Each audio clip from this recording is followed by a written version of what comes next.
This is Dr. Wood with Citadel Civil Engineering. This is CIVL203 Dynamics, Learning Objective 3.1, looking at the equations of motion for particles.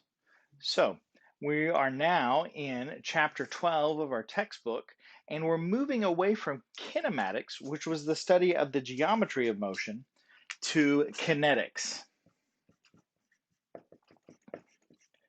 And kinetics looks at the relationship between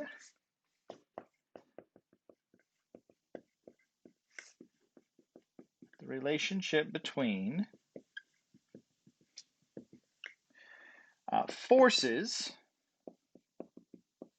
which we're typically going to show as an F, and I'll color code it in red. They're both with magnitude and direction.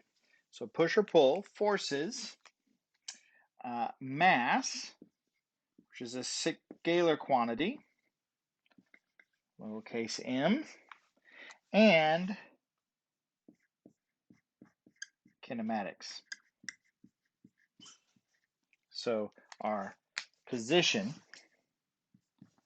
our velocity, and our acceleration. So what we're doing here is we're going to do forces and mass. So now we're looking at what causes and resists the motion that we've learned to describe thinking about our dynamics in the kinematic subset. So this is the second major division of dynamics, kinetics. And in order for us to talk about this, we're going to have to do a quick review of Newton's laws. So this is Newton's Principia. There's a picture of Newton. I'm going to minimize that a little bit, okay? And let's think through, just as a quick review, Newton's laws. So hopefully you remember that Newton has 3 laws of motion. This would be review from both your physics and from statics. So the first law of motion, we would call it inertia, and this is really what we built statics on. Inertia. And that's where we said that the sum of the forces is equal to 0. If that's happening, we have no acceleration. So yay, nothing moves.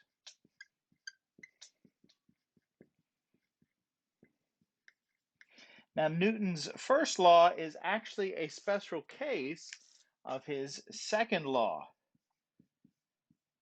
So the second law says, and this is the way Newton said it, he said, the sum of the forces is equal to the sum of the change in linear momentum with respect to time. So this is clearly the way you'll all remember it, right? No, this is not how you thought about it at all. We're going to come back to this. But the idea is that we're going to have sum of the forces is equal to the sum of linear momentum, that's L, which is a vector quantity, and its change, so this is the dot notation, change with respect to time. The third law was action and reaction, which we use to solve for our reactions between bodies and their supports, or between two different bodies, which says that if we have two bodies that are acting against each other, that there are going to be forces acting on those bodies that are collinear, so in line. They're collinear. They're also going to be of equal magnitude. So these forces will be equal. And they're in opposite directions.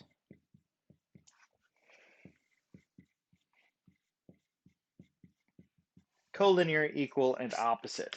So when we think of it in terms of magnitude, they're equal, and when we think about it in terms of their vector direction, they're equal and opposite. They're opposite.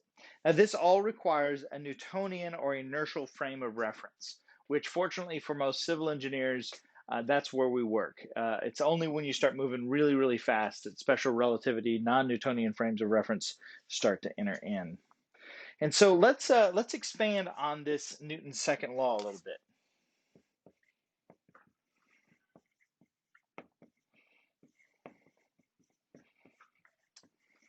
Okay, so when we think about Newton's second law, we're saying that the sum of the forces, or this is what Newton claimed, which is very useful, it works out for us. Sum of the forces is equal to the change in the linear momentum with respect to time. And so to put that in our notation that we're usually more comfortable with, it looks something like that. Now, linear momentum here, this linear momentum, that's going to be mass times velocity. And we'll work with impulse and momentum later in the semester, in a week or so, looking at this. So mass times velocity. Well, in truth, I came across a textbook from the late 1950s, and it said whenever you write Newton's second law, you need to write it in this form where mass and velocity can change. Now, it turns out that we don't really do it this way very often. More often, what we'll do is that we'll say the sum of the forces is equal to the change with respect to time of the linear momentum, mass times velocity. Well, that mass is going to typically for us be a constant. So what happens with that mass if it's a constant? Well, we can pull it outside of the differentiation, and we get something like this. Well, what is dv dt? Well, dv dt, if we remember our particle kinematics, that's going to be acceleration. And so maybe you remember sum of the forces is equal to mass times acceleration. And this is Newton's law that we are most familiar with. And in fact, when I was visiting Epcot, I saw that they've got it painted on the wall. So calculate force with zero frustration, just multiply mass times acceleration. Now we know that it's a little bit more complicated than that because this is vector notation. So in 2D, we're going to have two perpendicular directions, two equations. We can reflect that in either Cartesian, path, or polar coordinate forms. But that's really two equations in 2D and three equations in 3D. But that's definitely what we're looking at. This is our equation of motion. So let me go back to the statement here. The book from 1950 said that you should always write it like this, maybe like this. Why would that be? Well, in the late 1950s, we were engaged in the space race. Most people were developing rockets. Rockets, it is not true that the mass remains constant. For a rocket, the mass is decreasing with respect to time. So this jump from here to here is not a valid choice. And so when we have a changing mass, we can always fall back to Newton's original notation, which says the sum of the forces is equal to the change in linear momentum with respect to time. Of course, we'll want to keep in mind the sort of special case that we have of weight, right? So this is an equation that we'll often have to write where we said that weight is equal to mass times gravity. So the force due to gravity is mass times the acceleration due to gravity. And in SI, this is how we get newtons. So a newton is equal to a kilogram meter per second squared. So mass times acceleration. For US customary units, more often we're going to calculate a mass by rewriting this equation as weight divided by gravity. And this is going to give us a slug in US customary units, which is going to be pound force times second squared per foot. More often than not, I'll never bother to write slug. We'll just write it in this form, keep the equations like that, and we'll be able to solve for our unknowns. So just as a real quick check, this is in chapter 12.1b of your textbook. This is 12.1c of your textbook. Walks through the units. And this is on this equation right here. This is our equation of motion, or equations of motion. This is on your FE reference handbook, page 77. And so hopefully this causes you to ask the question, well, how are we going to use this equation in practice? And if you remember our process for most engineering analysis, right, our procedure, it's always going to be to draw that figure that gives a good sense of our mental model. So our procedure for using the equation of motion is going to start with a diagram. Now, in statics, we could use a free body diagram, which we're going to use again here, because we said the sum of the forces was equal to 0. But now we're going to have to introduce a new diagram, and that's going to be a kinetic diagram.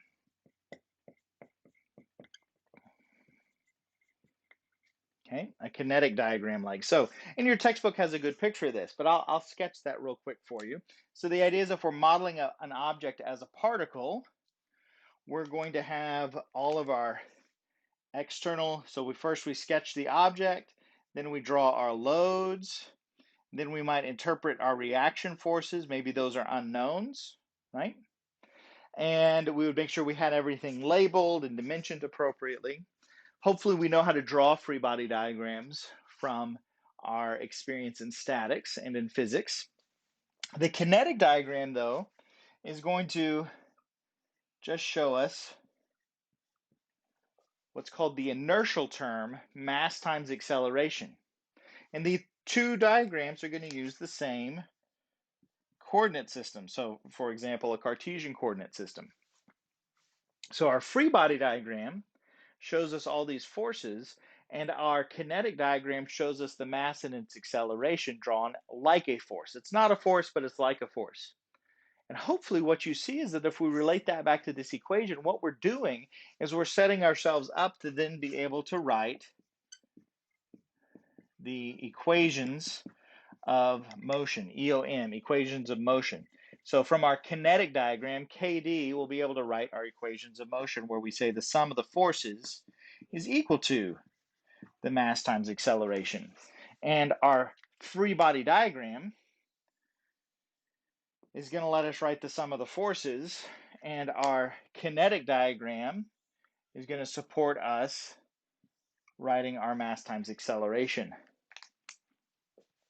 like so. And then from there, we might have some other equations.